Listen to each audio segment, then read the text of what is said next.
Bonjour tout le monde. La semaine dernière, j'étais en train de réfléchir à mes prochaines créations et qu'est-ce que j'allais utiliser comme couleur, tissu, coupe de vêtements, qu'est-ce que je voulais et comment j'allais les intégrer à ma garde-robe actuelle. C'est là où je me suis rendu compte que j'étais un petit peu perdue parce que mon esprit partait dans tous les sens, je commençais un petit peu à regarder les inspirations, les sites de tissus et j'étais vraiment perdue. Je me suis donc posée, j'ai réfléchi à comment je pouvais procéder pour cadrer tout ça.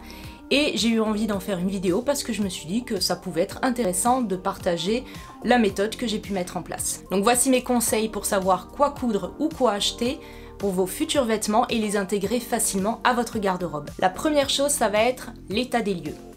Ouvrez votre placard et regardez vos vêtements. Quels sont les vêtements que vous préférez? Quels sont ceux que vous portez le plus? Quels sont ceux vers lesquels vous allez naturellement quand c'est pour aller faire une balade ou avoir envie de vous sentir bien? Quels vêtements souhaitez-vous garder pour la saison prochaine? Quels sont les vêtements que vous allez pouvoir porter et que vous avez envie de porter? Et après avoir déterminé cette petite palette de vêtements, qu'est-ce qui vous manque? Est-ce que vous dites il me manque un chemisier, il me manque une veste, un pantalon? Déterminez un petit peu la liste de ce qui manque dans votre garde-robe. En parallèle, je vous conseille de vous créer un petit mood board en allant chercher des inspirations sur des vêtements que vous aimez bien, des tenues que vous trouvez jolies et que vous aimeriez potentiellement tester. Ça va vous aider un petit peu à déterminer ce qui vous plaît moins et comment vous pouvez associer les vêtements. Une fois que cet état des lieux est fait, on va passer à la détermination de votre style de vie. Listez quelles sont vos activités principales. Est-ce que vous avez besoin d'une garde-robe spécifique pour le travail ou pas? Est-ce que vous vous rendez compte que vous vous habillez de la même façon que vous soyez chez vous, à l'extérieur, pour aller travailler? Est-ce que vous portez toujours le même type de vêtements ou est-ce que vous aimez des fois avoir des looks totalement différents? Aimez-vous ce que vous portez? Parce que ça aussi, ça peut être important. Si vous vous rendez compte que ce que vous portez, vous le portez un petit peu par défaut et que vous ne savez pas trop quel est votre style, ça peut être finalement, avec le mood board que vous avez fait précédemment, un bon exercice pour réarranger les choses. Est-ce que vous avez envie de rester sur cette même lignée de vêtements que vous avez jusque-là ou est-ce que vous avez envie de tenter des nouvelles choses? On peut se rendre compte que parfois on a besoin de garde-robes différentes. Je reprends justement mon exemple du travail. Si vous êtes dans un milieu professionnel où on s'habille de façon assez classique du type tailleur avec des coupes et des couleurs assez neutres du genre gris, beige, noir, etc. et que à côté dans votre vie vous adorez porter des choses très colorées, oversize par exemple, qui sont donc à l'opposé de votre style de travail, il peut être intéressant de développer deux garde-robes, une dédiée pour votre travail et une pour votre vie hors du travail. Ensuite, on s'attaque à la palette de couleurs. Quelles sont vos couleurs préférées? Vers quelle couleur allez-vous naturellement? Quand vous vous habillez, est-ce qu'il y en a où vous vous sentez particulièrement mis en valeur ou mise en valeur quand vous les portez? Est-ce que d'une manière générale dans votre vie, les objets dont vous vous entourez sont dans le même type de coloris ou pas? Si vous ne savez pas trop comment déterminer une palette de couleurs, il y a plusieurs façons de s'inspirer. Vous pouvez prendre un film dont vous aimez particulièrement la photographie, une œuvre d'art de type peinture, une illustration, même pourquoi pas un style de décoration. Et si vous avez un compte Pinterest, ouvrez-le parce que ça peut vous donner sur votre page d'accueil une petite idée de ce que vous aimez comme style et comme couleur. Une fois que vous avez déterminé une palette de couleurs cohérente, même avec des petits splashes de couleurs un petit peu contrastants, c'est possible aussi, pourquoi pas, il faut s'y tenir pour la saison. Pourquoi? Parce que déjà, vous savez que c'est une palette qui va vous convenir et qui vous plaît, elle est cohérente, et au moins quand vous allez créer des nouveaux vêtements, ils vont pouvoir s'intégrer à votre garde-robe dans l'ensemble, parce que vous serez tenu à cette palette.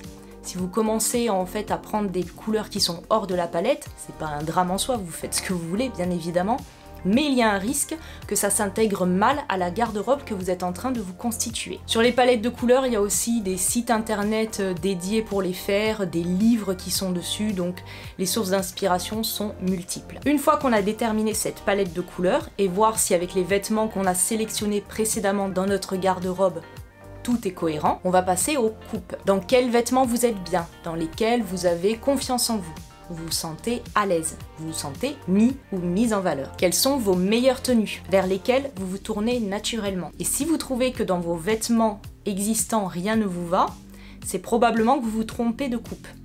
ça peut être bien de tenter de nouvelles choses. Dans le global, déterminez si vous préférez les choses qui sont assez près du corps, voire moulantes, ou plutôt des coupes droites, ou carrément des choses amples. C'est à vous de déterminer dans quoi vous vous sentez le mieux. Ça peut être aussi des mix, hein. Vous pouvez aimer par exemple porter des bas moulants et des hauts qui soient assez amples.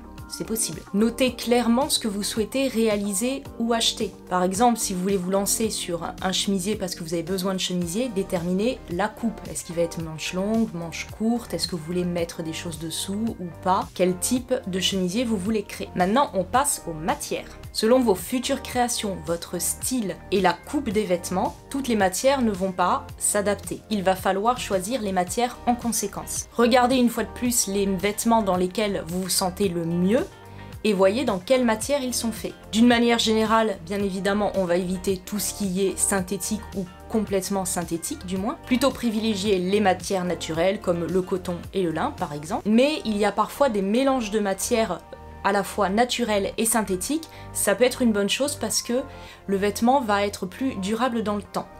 Et ça, on aime. Listez les tissus vers lesquels vous souhaitez vous tourner et pour quelles réalisations ils peuvent correspondre. Et pour les personnes qui ont un stock de tissus déjà bien chargé chez elles, je vous vois, j'en fais partie, allez déjà chercher ce qui correspond à tout ce que vous avez listé précédemment. Moi-même, j'ai pu sortir déjà des tissus qui correspondaient aux matières que je voulais utiliser et à la palette de couleurs que j'ai pu mettre en place. Ça vous évitera d'aller acheter à nouveau des tissus alors que peut-être vous avez déjà ce qui vous correspond.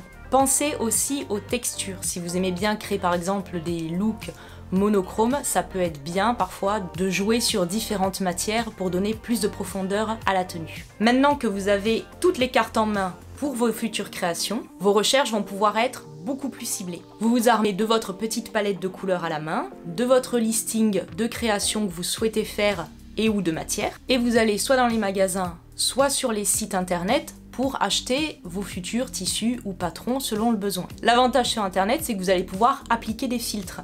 Donc si vous voulez par exemple créer un t-shirt en jersey couleur camel, vous allez pouvoir lui demander du jersey camel, ou du moins dans la catégorie des beiges par exemple. Au moins votre œil va pas se balader sur tout le reste dont vous n'avez pas besoin et vous, au fond de vous, vous ne voulez pas les acheter. Parce que c'est un petit peu le problème quand on va sur des sites d'achat, c'est qu'on peut se laisser vite submerger et tenter par des jolies nouveautés. D'ailleurs, et particulièrement dans les tissus, souvent on va être attiré par des imprimés qui sont très forts, très colorés, c'est très beau, mais après c'est pas des choses forcément qu'on aime porter.